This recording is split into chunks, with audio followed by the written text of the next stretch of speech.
Ladies and gentlemen, welcome to the Shots Fired Podcast, DFW. As usual, and as always, you got your boy Big Joe. You got your boy Two True. You got your boy Julio the Don.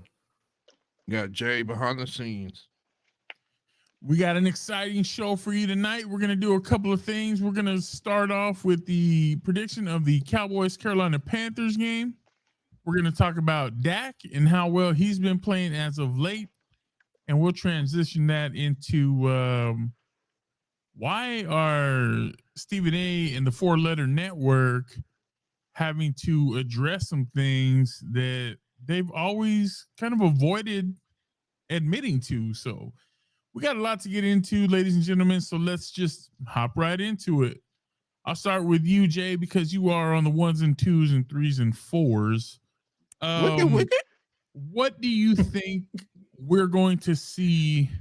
What's your prediction, I guess, for the Cowboys at Carolina? Or no, they're here, right? Or are we over there? I don't know. It doesn't matter. Don't matter. Do you think of the Cowboys versus the Panthers? What do you think your prediction is for that? Hopefully it's more of the same of what we just saw. And I guess I'll finally admit that Dak is playing well. For now. What? Hold on. Say on. It. Wait. Say that again, but slower. Just slower. Dak, Dakota, is playing well. We can stop right it right now. there. For right now. For right now. Thank you, ladies and gentlemen. We hope you enjoyed the show. For right now. Now, look, this week it could turn into the Arizona game. It could turn into the 49er game. We don't know. We haven't seen consecutive, like, back-to-back domination of Dak. We've seen good game, then the next game, meltdown. And we started with back-to-back domination against the two New York teams, and then we lost to the Cardinals. Mm-hmm. So we've seen back-to-back domination. We just haven't seen it against. We haven't seen it in a while. Game. So, I mean, and the Panthers, I mean, you know, they're not a great team. They're the worst team in the NFL. Giants weren't a great team. Yeah. I mean, so hopefully it'll look like we're playing the freshman squad. You know, a varsity squad playing freshmen. Hopefully. I hope we do well. And I hope. Am I giving a score prediction as well? Sure. Is that what we're doing? Sure. Yeah. I'll say the way they ran up the scoreboard last week. Let's go with 56. Oh, damn. 56 to. I'd say I'll give him 3. I'll give him a field goal. Damn. I'll give him a field goal. Oh. He skipped the 40 burger and went straight to a 50 piece. Yeah, I'll give him that. I think they're going to try and make a statement. I mean, they made a statement last week, but everybody was like, it's the Giants. I mean, Come on. I mean, even we were like, it's the Giants. Come on. So. Yeah. What about you, T? What says Trill? What do you expect from this game between the Cowboys and Panthers? Finally, we get into the real of this conversation. I expect more Dak domination. Mm-hmm. Or let me rephrase. I expect more Dak excellence. Daxcellence? Really what I'm looking for, I mean, I'm not really looking for anything other than I just want the run game to get better. Just want to see better from the run game. That's it. That ain't going to happen. We know because, you know, your guy. Hey. You want to compete. Stop the slander. Stop the slander. It's neither here nor there. I don't have a score prediction because I don't really know. I don't really know that we gonna. I know damn well we ain't putting up no 50 piece. We ain't let me- gonna Against run up a Carolina? 50 Let me piece. ask you this: will there be rush hour in this game? And if so, when?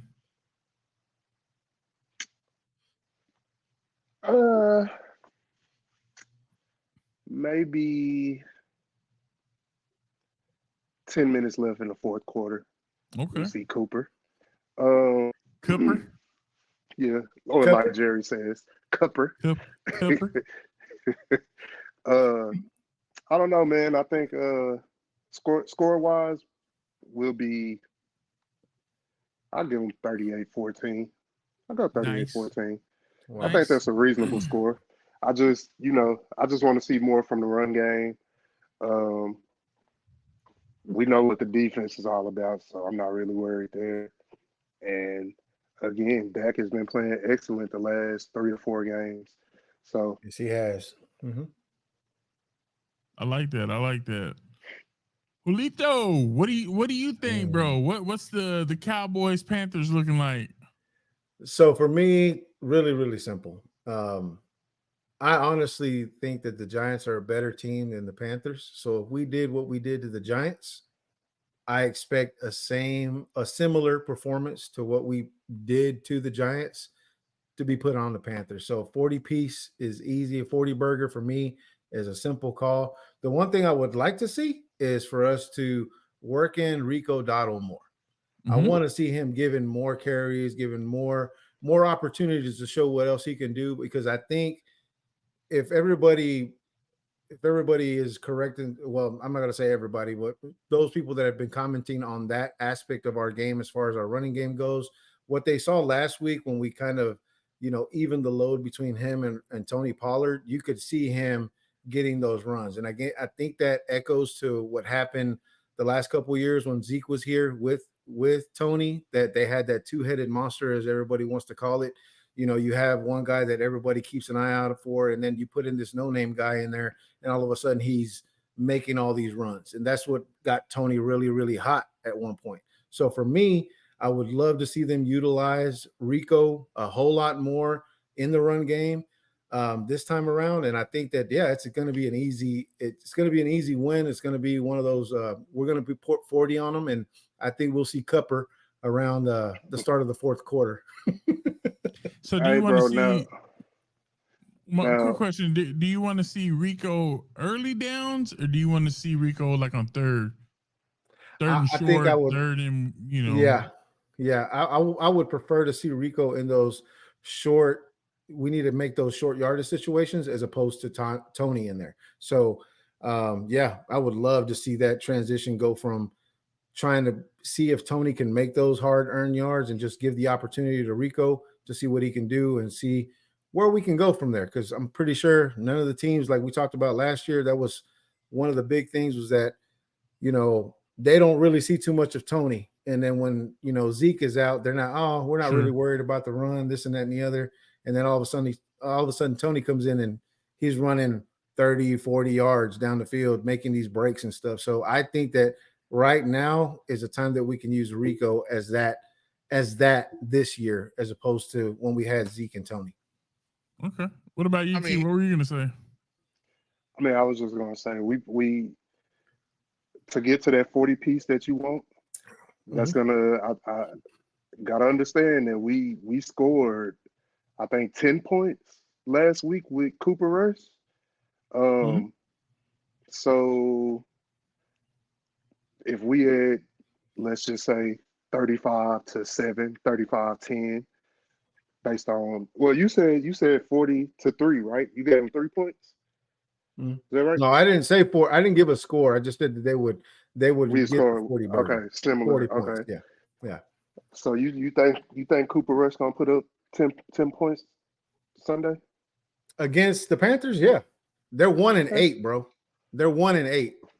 Hey. Yeah, and mind you, I pulled up the schedule. The Cowboys are playing there in Carolina.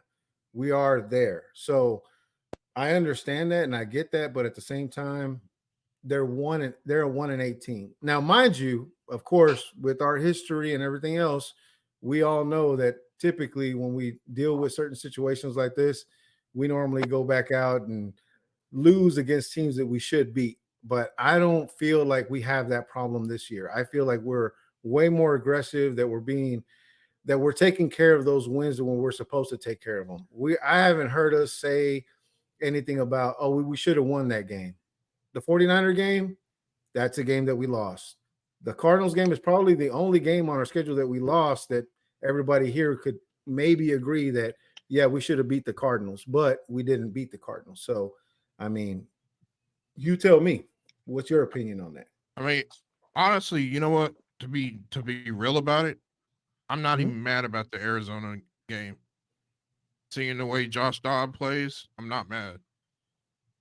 I'm not. But nobody knew who Josh Dobbs was when we played him. I mean, the Cowboys knew because he whooped our ass in Tennessee.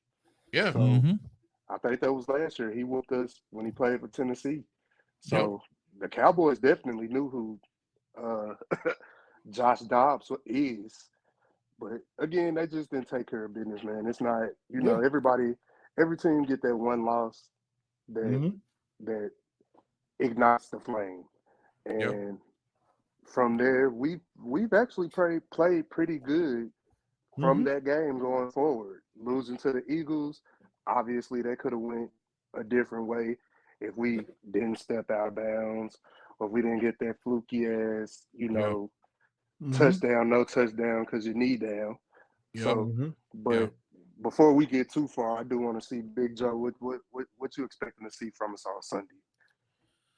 I think the Cowboys continue to roll. The big difference I said in a previous podcast is the difference between this team and other teams before was we're actually beating the bad teams. We're not playing down to their level.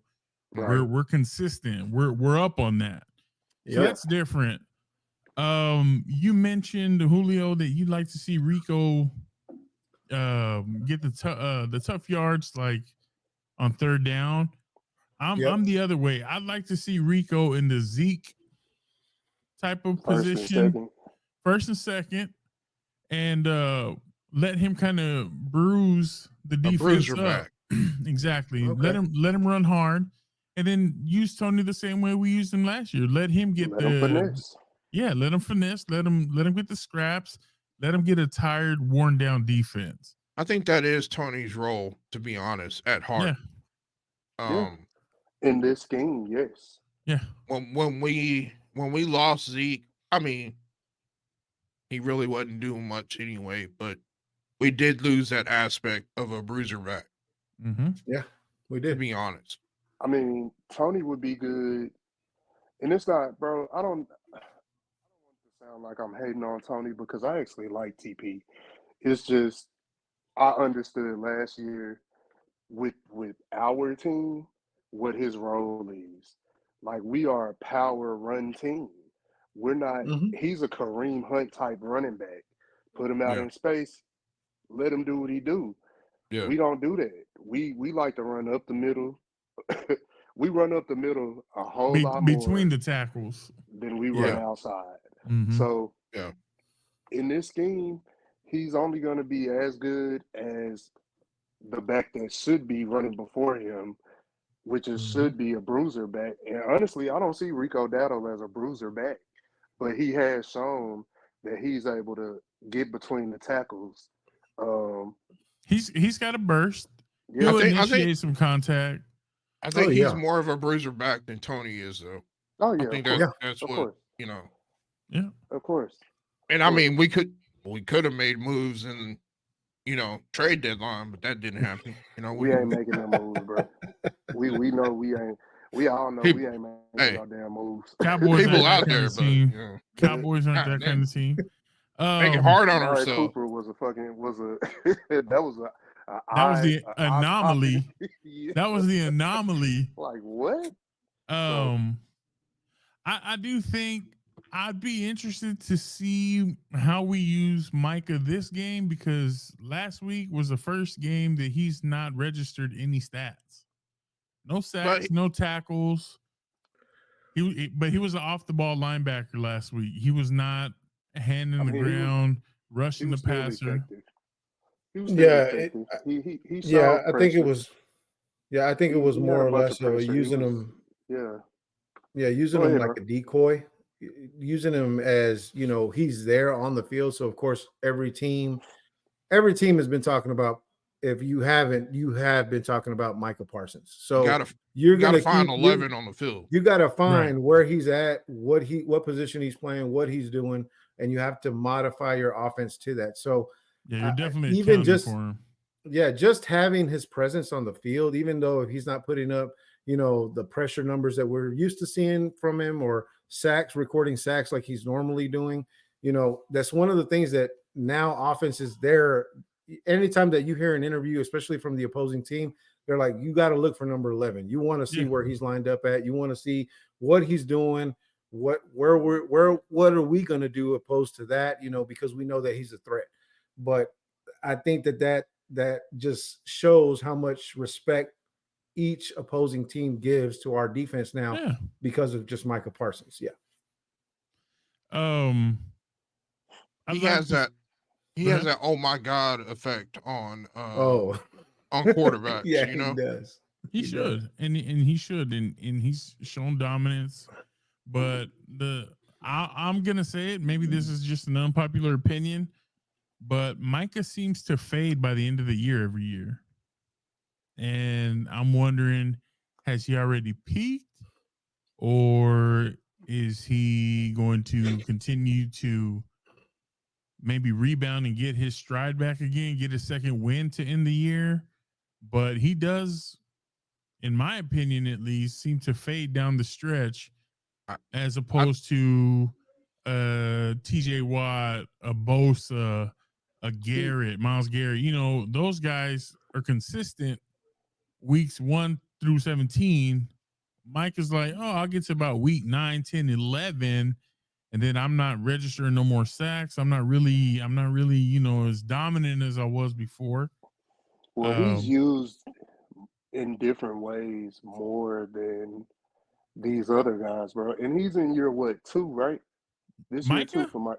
Year No, year This this 2. is is year 3 for Micah. This year I 3. was about to say it's year 3. Yeah.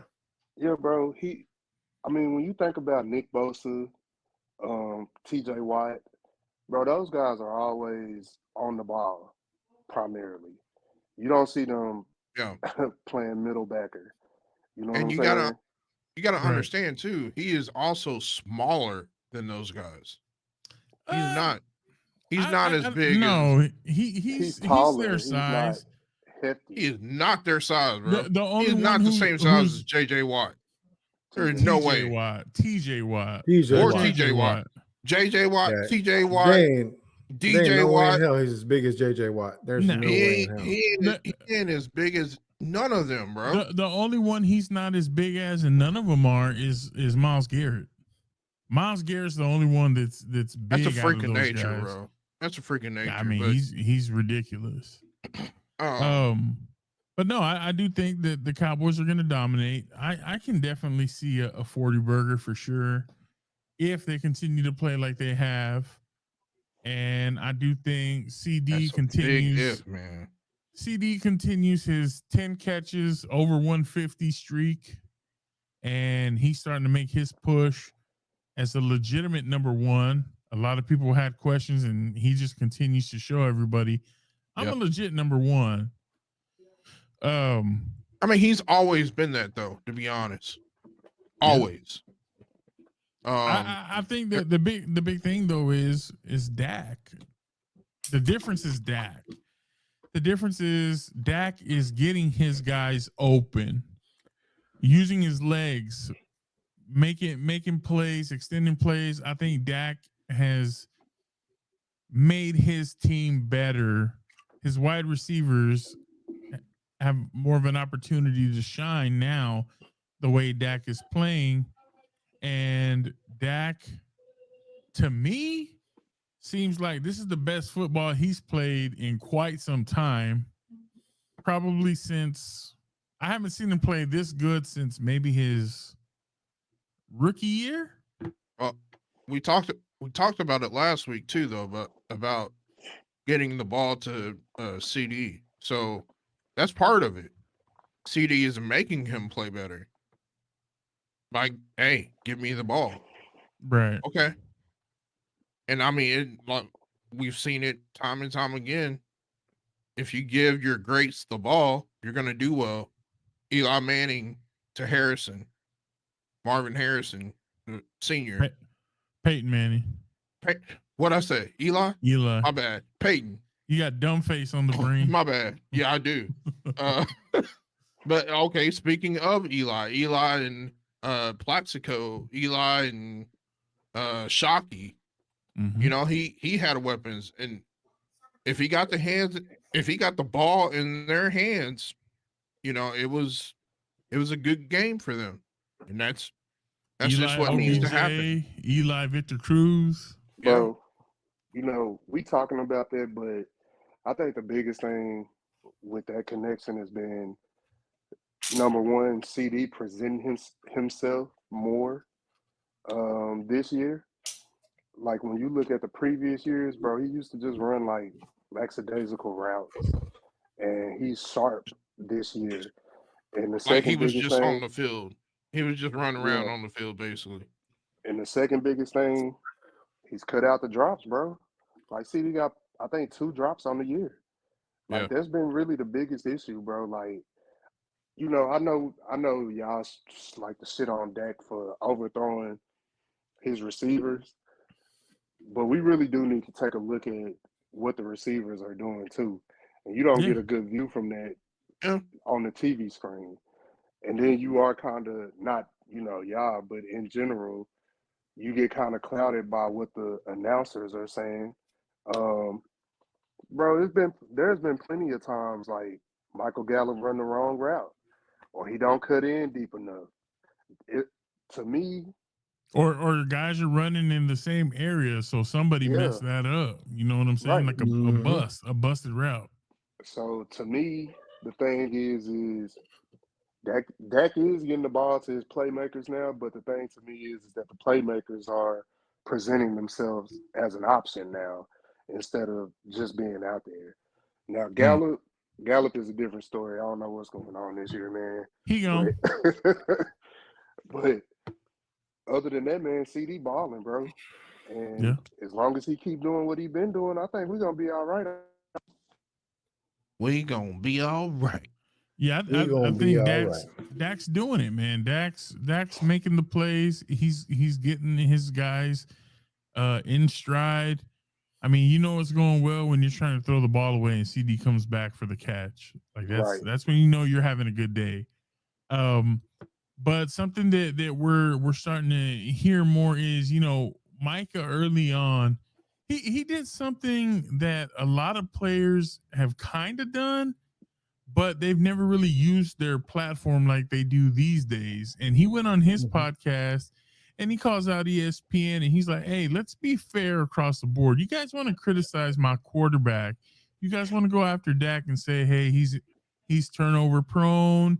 He's a failure waiting to happen. Like he's unreliable.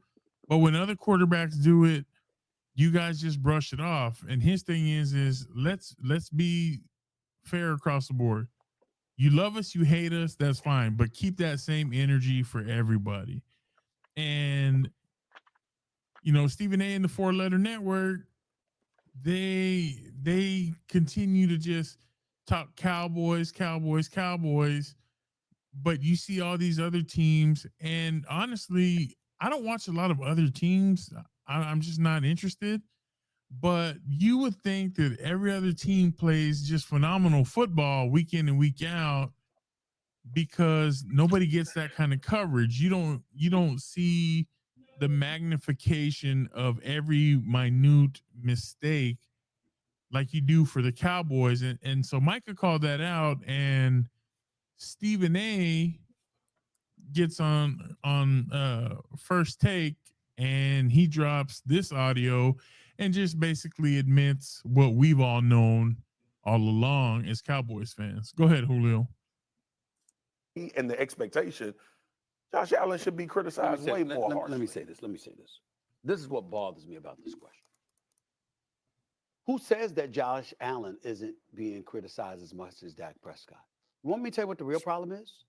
We have criticized him. The man has thrown 94 interceptions in the 87 regular season games since his rookie year. We have. Here's the difference. No one cares. Nobody cares. That's the point. It's that not I'm the making. Cowboys. It's not that they're not saying it. It's not that they're not pointing out. Wait a minute. If I sit up there, stay with me, because I'm trying to help you out here. I'm trying to help you out. Okay, you can leave, but you're gonna be sitting right there while you left. The point that I'm trying to make to you, Kimberly, is this. This is the part that everybody misses. If you talk about Dak, it provokes dialogue. If you talk about Josh Allen, okay. It's just the Bills fans. It's just the Bills fans. It's Bills Mafia. That's it. Outside of that, that's it. That is the difference. Yep. And this is the problem. Even the Cowboys get lost in all of this. Listen, Micah Parsons, give them the same energy. Stop. We have given them the same energy. No one cared. So we moved on. They care about you. Why are you complaining? No one cared, so we moved on. Cowboys are needle movers. They're polarizing. You either love them or you hate them. They get a lot of flack for their fan base. They get a lot of flack for their players. They're scrutinized more than any other team. And now you see why. Because love them or hate them, everybody's watching. I can't tell you how many of my friends that aren't Cowboys fans know so much about the Cowboys. But we knew that, though.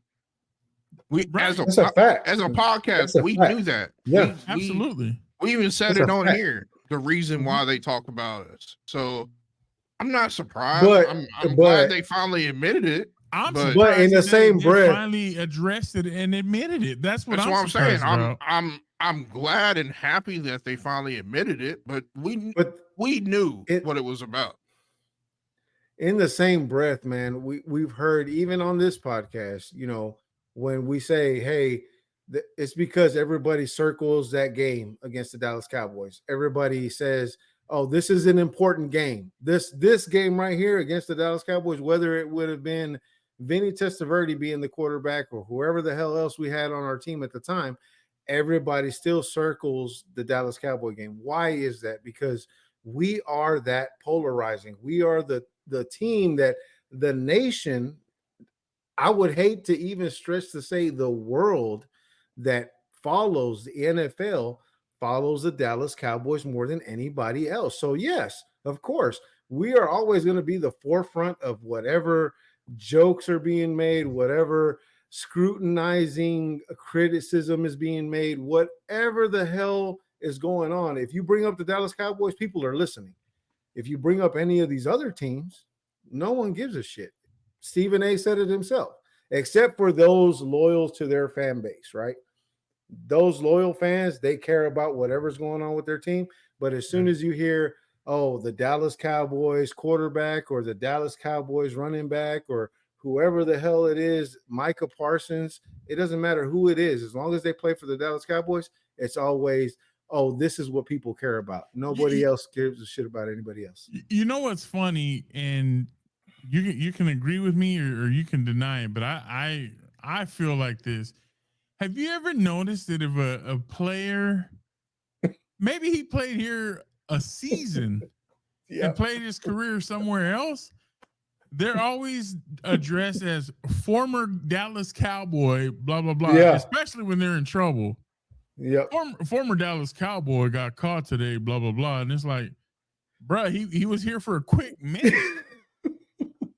He played somewhere else, but it's former Dallas Cowboy, and it's like, that guy that stole pennies, right? At the running back, I forgot what his name was. But yeah, it's just odd to me that people. Here's the other thing that kind of gets to me is, I don't like referring to the Dallas Cowboys as America's team. That moniker means jack shit to me. Like, I don't care about it. It's not important to me as a Cowboys fan to be known as America's team. But damn, why do so many other people want to be like, well, we're really America's team? We're America's. It's like, bro, the viewership tells you who America's team is. We don't even want it. We don't fight for it. We don't want it. The viewership will tell you who America's team is. Yep. And you know what the sad part is people will watch it to talk shit, but they'll watch it. They'll take time. You asked me, what did the Eagles do? I don't know. I didn't watch it. What did the 49ers do? Couldn't tell you. I didn't watch it. I don't make time to look at another team to talk shit. The Cowboys fan, everybody's watching that game. And then they're like, I don't like the Cowboys, man. The Cowboys suck. But you watch the game. And that's why we got so many damn memes out there where it's like you get either the memes that are, oh, where are all the Cowboys fans at because they're hiding because they lost this week? Or you get the other meme where it's like, oh, now the Cowboys fans are out here gloating because we won the damn game this week. Who gives a shit? Why are you not worried about your team? And I agree with you 100%, Joe, because I know plenty of, hardcore Pittsburgh Steelers fans, hardcore New England Patriots fans, things of that nature. And they're always like, well, we got more Super Bowls than you do. We got this and we got that, or we're America's team. You guys aren't. Okay. Who? I'm not going to take that away from you. Shit. If you believe that, then you believe that. I mean, y'all got more Super Bowls than those facts. Okay. Congratulations. Okay. Congratulations, exactly. But sensation. And yet you'll never hear a Cowboys fan retort, when was the last time though? Why are you living in the past? Oh, y'all got those in the 70s. Bro.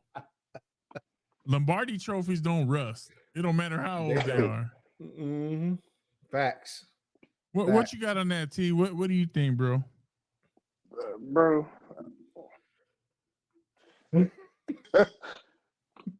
They gonna talk about us, bro. At the end of the day, they just gonna keep talking about us. They gotta keep their ratings up. They hate us. How you gonna keep your ratings up? It ain't gonna be by talking about the filthy Philadelphia Eagles. Your ratings not gonna go up because of them, bro. Facts. So, do I feel like? I mean, the reality. And the sad part is Stephen A. told you plain this day, they don't care. Nobody cares, bro. They at the end of the day, bro.